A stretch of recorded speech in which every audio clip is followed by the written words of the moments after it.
काँग्रेसने दुर्दैवीपणे महिला आरक्षण विधेयकाला विरोध केल्याची टीका मंत्री अतुल सावे यांनी केली आहे।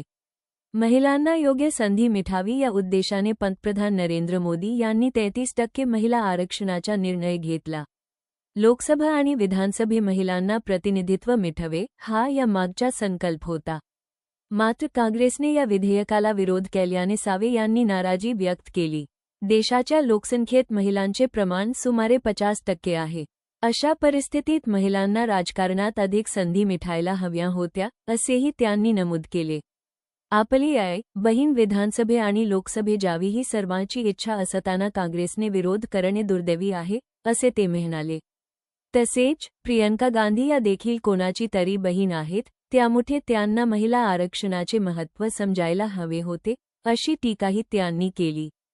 केंद्र सरकारने जे काही विधेयक आणलं होतं त्याला काँग्रेसने विरोध केला आणि त्याच्यावर टीका देखील केली। देशाचे पंतप्रधान आदरणीय नरेंद्रजी मोदी साहेबांना की देशाची 50%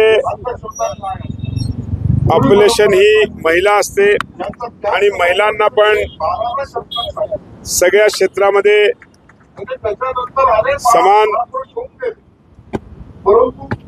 सगळ्या सुविधा भेटल्या पाहिजेत म्हणून त्यांनी हे विधेयक आणलं होतं, ज्याच्यामध्ये 33% आरक्षण हे विधानसभा लोकसभेमध्ये महिलांना मिळावं, आपल्या भगिनींना मिळावं असा हा संकल्प होता। पण काँग्रेसने ह्याला विरोध केला आहे। अतिशय दुर्दैवी गोष्ट आहे की देशातली आपली बहीण आपली आई ही विधानसभेत किंवा लोकसभेत जावं असं प्रत्येकाची इच्छा होती, पण त्याला काँग्रेसने विरोध करून अतिशय दुर्दैवी गोष्ट आहे की काँग्रेसला या गोष्टीमध्ये एवढं लक्षात नाही आलं की देशाची पॉप्युलेशन 50% महिला आहे आणि नक्कीच त्यांच्या पाठीमागे उभं राहील। पंतप्रधान नरेंद्र मोदी यांनी देखील आज ट्विट केलं, त्यांनी प्रतिक्रिया देखील दिली। काँग्रेसच्या पद्धतीने महिलांना कुठेतरी आत्मनिर्भर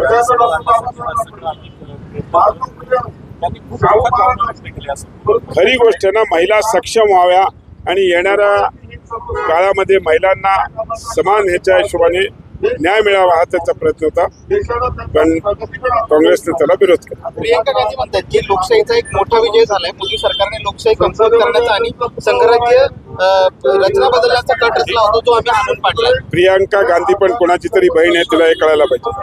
सर